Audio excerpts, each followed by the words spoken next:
My name is Jason J. Rock Houston, and we're talking with lead singer guitarist Philip Fox from the Philip Fox Band. Now, I guess, Philip, the best place to start the interview off with is, I was curious, are you, do you consider us, like really a band, or you consider yourself a solo act?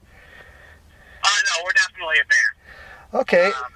Yeah, we've had the same four guys for the last few years now. We've probably done over 400 shows at that four-piece, so it's very much a band effort. And the reason I asked that, I was just curious why you guys decided to name the band after you. Was just mainly because you're the main singer and songwriter? Well, when we first started the band, it was just me and the bass player. We didn't have a solid lineup for the guitarist and the drummer. Okay. So we talked about, doing like Philip Fox and the whatever, but we just decided to stick with Philip Fox Band and kind of see how the band morphed over time. And, that's kind of what we ended up with.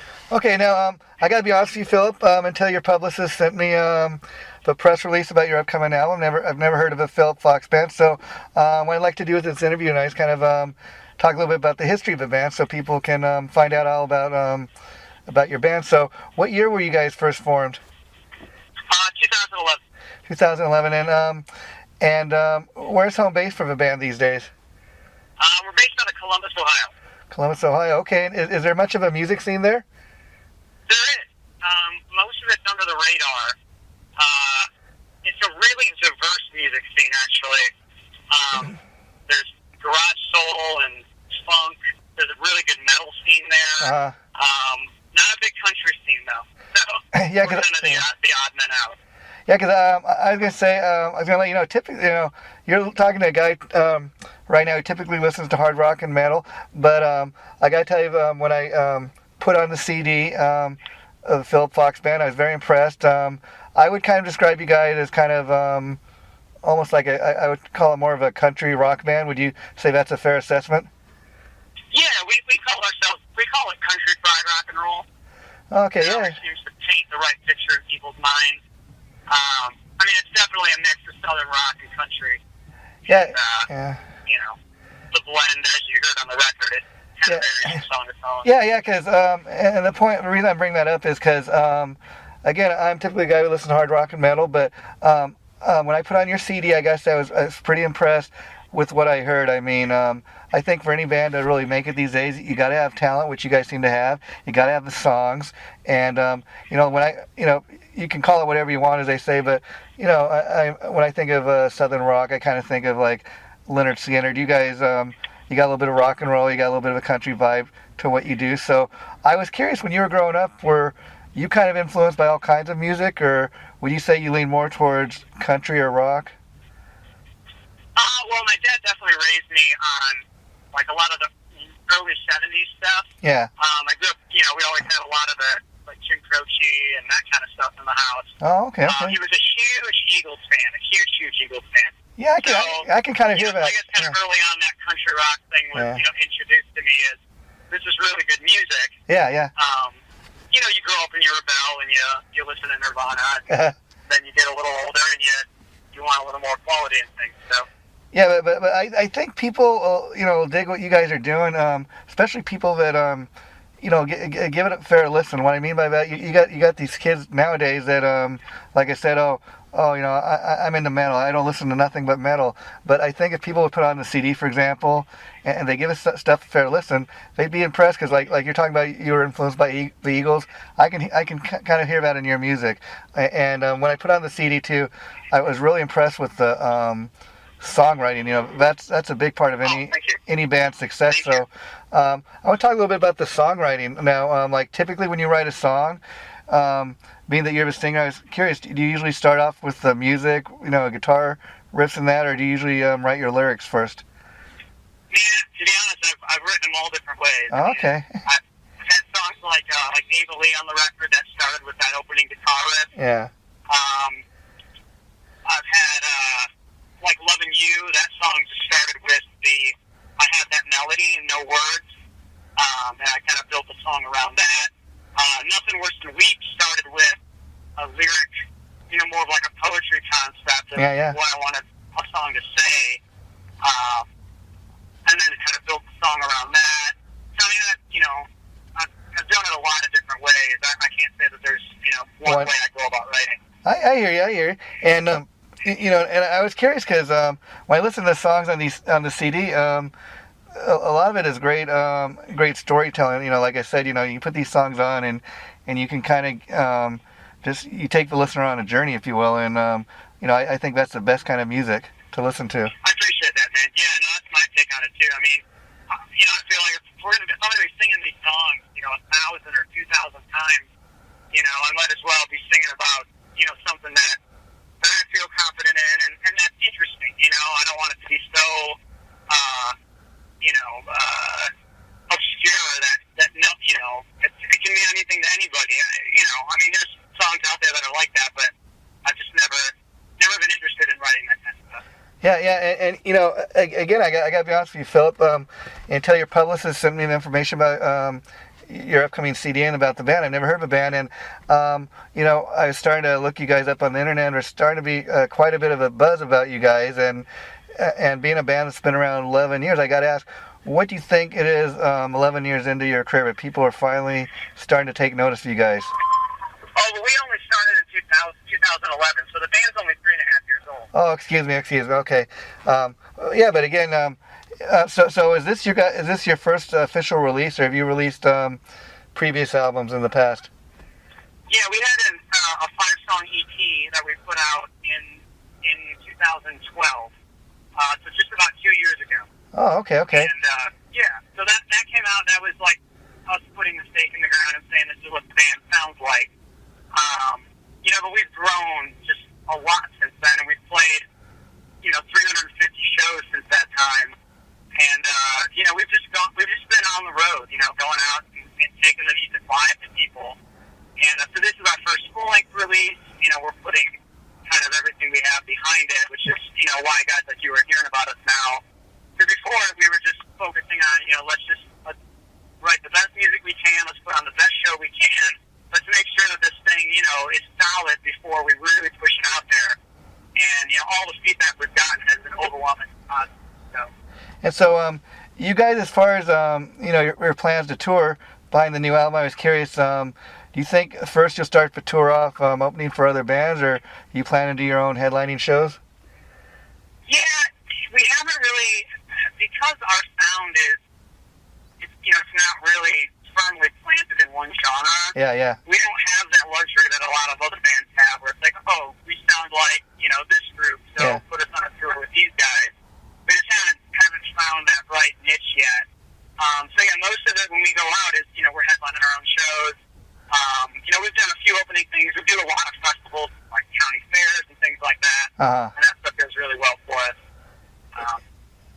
Yeah. You said you've done quite a bit of touring, but I was curious. Has all that touring been in the United States so far? Have you guys played anywhere out of the country, overseas? No, we've not gone overseas yet. We hear that we've heard from a lot of bands that play our kind of music that it's really big over in Europe, and it's definitely something that we're investigating. I think what we want to do is see how the record does here in the States first, and then kind of if we get some momentum behind it, use that to push it overseas, see what kind of traction it gets. Yeah. See what can happen. I would almost think a band like you guys could kind of cross over to the country fans as well, like like even have a country rock hit on the country radio, and even cross over into the rock stations. Yeah, the country. I mean, we pitched the record to both country and rock radio publicists, and they all came back and were like, you're too rock for country, and you're too country for rock. So, that's kind of where we live right now. And frankly, there's other bands like Blackberry Smoke that are in the same vein. Yeah. And they've had the same problem their whole career, and they're never going to be on the radio.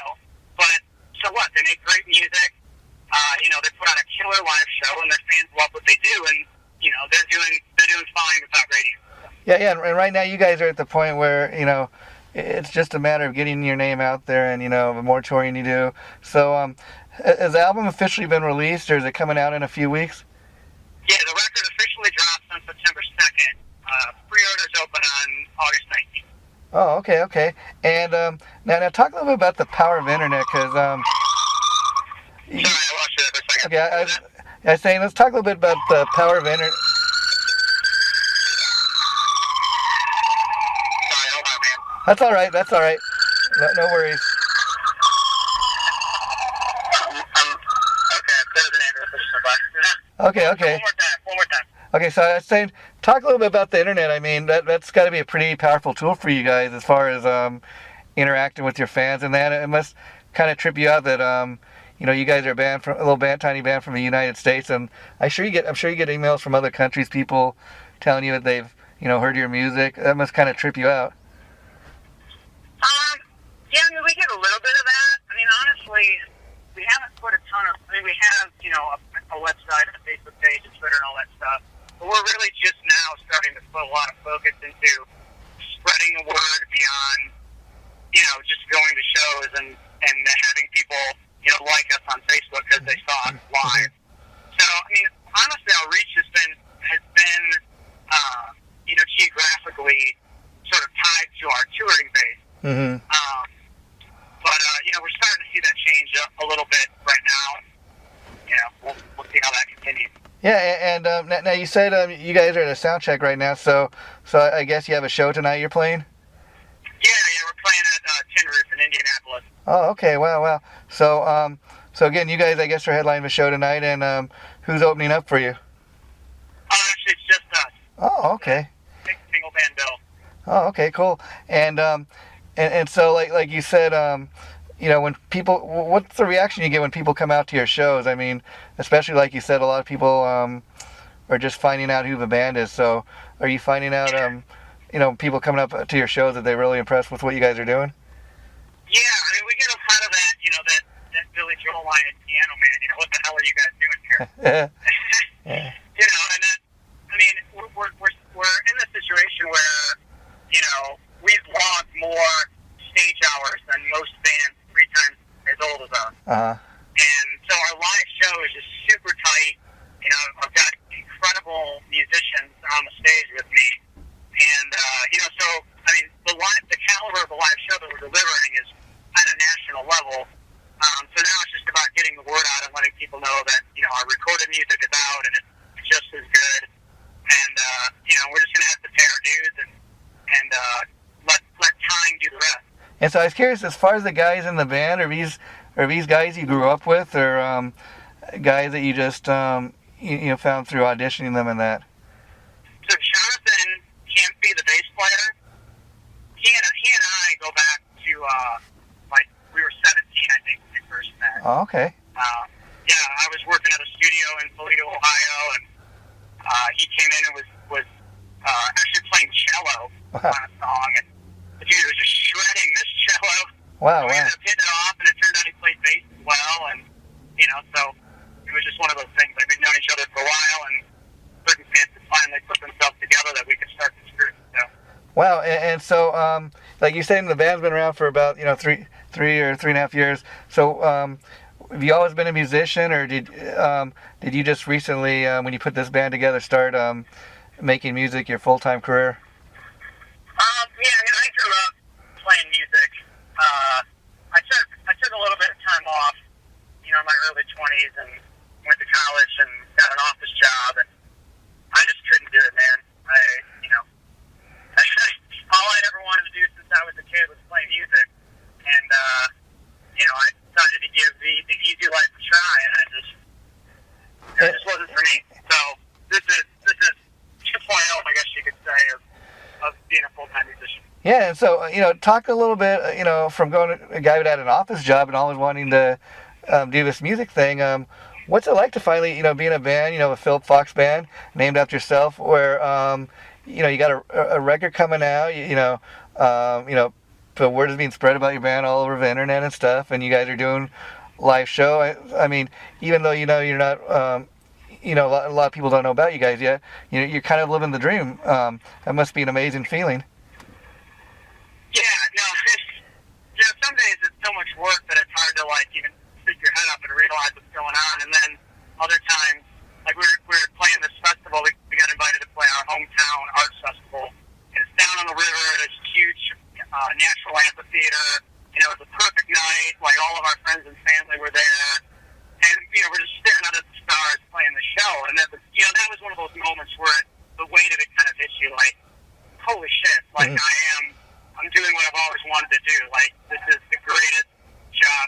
world. Yeah. And then you've got those days where you're driving, you're doing an 8-hour drive in the rain, to where the fuck ever. No one knows you, and, so, I mean, it has its ups and downs for sure. But even on the worst day of doing this, it's better than the best day of any job I've ever had. And I imagine on the flip side of that is, if you were still doing the office job, 9 to 5 thing, but you really didn't enjoy doing it, you're just going to get a paycheck for, basically. You'd always have that question, what if I would have given, music a try? I might have made it, I might not, but I'll never know. So at least at the end of the day, you're giving it a shot, and for now you're living that dream, and you can always say, I gave it my, best shot. Absolutely.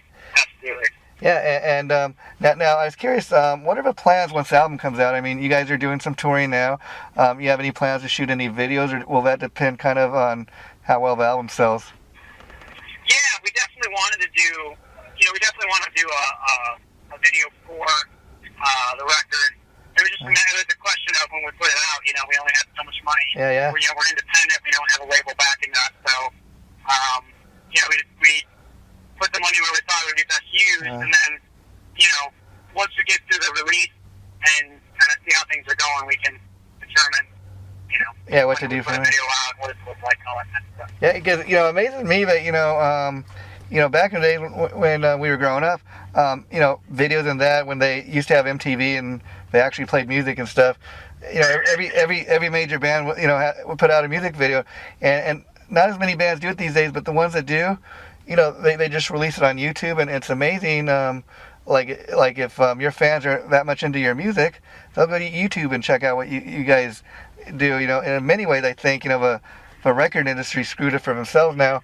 Talking a little bit about being independent, how hard is that? You guys are right now. I guess the main thing you're working on is getting this record out there, or CD or whatever you want to call it. How hard is that to put out your own record these days? Oh man, it's an enormous amount of work.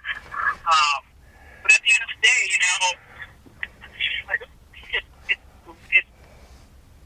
I don't know. It's the right thing for us to do. Yeah. And I mean, we have friends that are musicians as well, and they have their own path. And some of them are like, they look at everything we're doing to put this record out, and they're like, oh man, I'd never do that much work. So they're just trying to build their portfolio and get picked up by some record label. And the thing for us is like, well, what if no one ever picks you up? What if no one ever does it for you? Are you just going to give up? Are you going to go back to, working at the bakery? Like, are you really willing to give up on it that easily?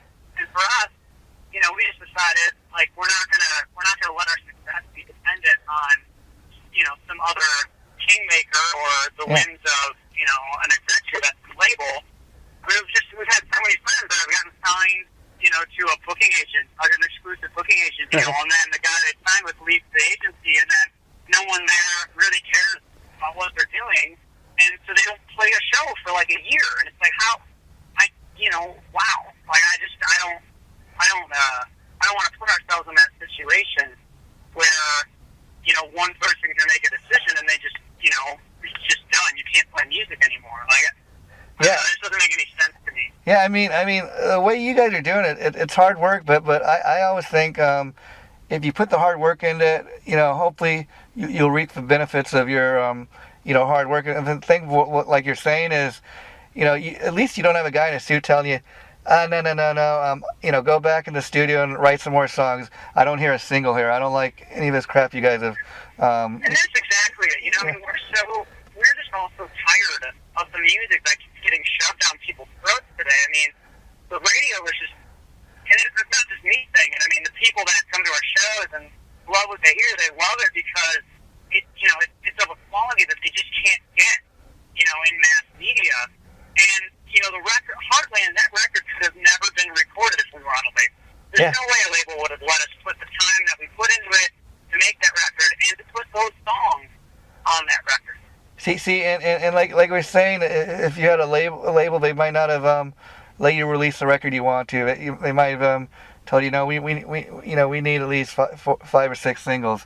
We don't hear what. Exactly. And well, they probably wouldn't have let us write our own songs either. That's the thing. Like, especially in country music. Yeah. All of the big acts, they're basically cover groups.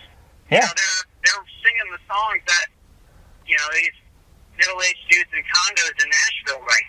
Yeah, If I wanted to be a cover band, I'd go be in a cover band, But the whole reason we're doing this is we want to play the music that we're inspired to play, and that for us comes down to writing it, Yeah, and the best example of that I can give you is I had the pleasure a couple of years ago of interviewing Frankie Banelli. He's the drummer from Quiet Riot, and they're famous for doing those two Slade covers, Come On Feel the Noise and Mama We're All Crazy Now. And he told me, he says, here's the thing, he said, Quiet Riot, became famous because of those two songs, but Slade made the money. Slade became rich. Slade at that time, they were no longer a touring act. They kind of it had their heyday. He said, but Quiet Riot recorded those two songs, and everybody thinks they're Quiet Riot songs. He says, but the guys in Slade made all the money.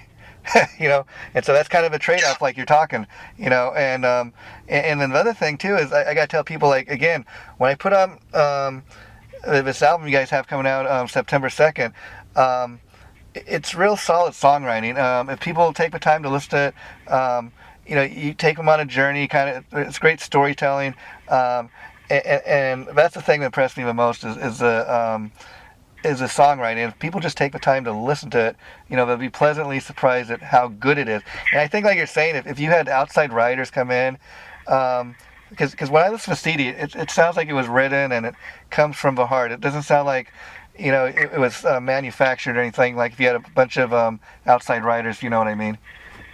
Absolutely. And then the kind of the last thing I want to talk about, Phil, before I let you go, because I know you're very busy, is as far as the making of this album, did you guys all record it like in the same studio, or did everybody record their parts separately? So we did a mix of both. Because a lot of our energy comes from all the hours we put in on stage, we definitely wanted to capture that sort of live feel to the record. So, we did all the rhythm tracking live, just all four of us in the studio laying that down. And then we went back and we did lots of overdubs. And we had a lot of guest musicians in on that record too. All the keys, the horns, the strings for the most part. We're done. We brought in people. And honestly, that was all done in Columbus. I mean, we've got, that's just another testament to the depth of musicianship that exists in our city. I mean, again, it all flies under the radar, but I mean, there's just incredible musicians that are in that town that, if they moved to Nashville and wanted to spend 5 years trying to break into the industry, they could be recording guys, Yeah. But they stay in town and do what they do. And see again, I want to make a point, you hear people say all the time stuff about like keyboards and that, they don't belong in rock music. I kind of disagree with that. Totally. And the thing is, like you said, you have all these guest musicians. To me, when you listen to music like that, and it's more than just a drum beat, or more than just, a couple of guys strumming the guitar, there's that much more flavor and ambience to the music. And again, like you're telling me, well, we don't sound like everybody else. That's not necessarily a bad thing, because one thing that impressed me when I put on your album is, this sounds real original. These guys aren't trying to be anybody else or copy anybody else. They're just doing their thing. Yeah, you got it, man. I mean, that was a decision we made right from the get-go. And I think, having that time away and having that office job and realizing, like, I can always make a living. This doing music isn't about just making a living. It's about doing what I really want to do. And so from the very beginning, it was, well, what do we really want to do? What kind of music do we really want to create? And it just allowed us the freedom to, we said, we're going to be who we are, we're going to write, and we believe that there's an audience out there for that. Yeah. That's the risk we're taking in this whole thing, is we're not just going to try to be the next, whoever and someone's coattails. We're going to play our music and see where that lands us. And so I guess the plan right now is once the album drops, you guys are going to see about going to more of a national tour? I don't know about national. I mean, it doesn't make a lot of financial sense for us to get in the van and drive all the way to LA. This gas is so expensive and routing and all that stuff. But I mean, we're focusing outside of the Midwest, and we're branching out from there and picking up cities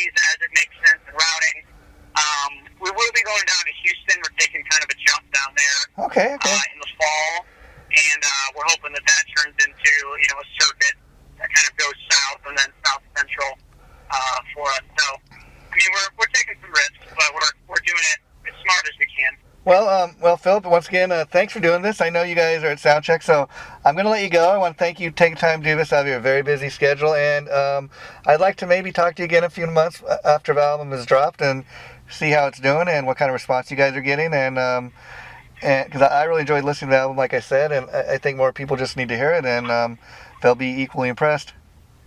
Absolutely, man. Yeah, I'd love to talk with you again, and I appreciate you helping us get the word out. Okay, no problem, and take care, and I'll let you know the minute this interview goes up. Probably be about a week or so, but we'll let you know when it's up there, and you guys all have a luck to you when the CD drops in a couple weeks. Thank you very much. Okay, bye-bye.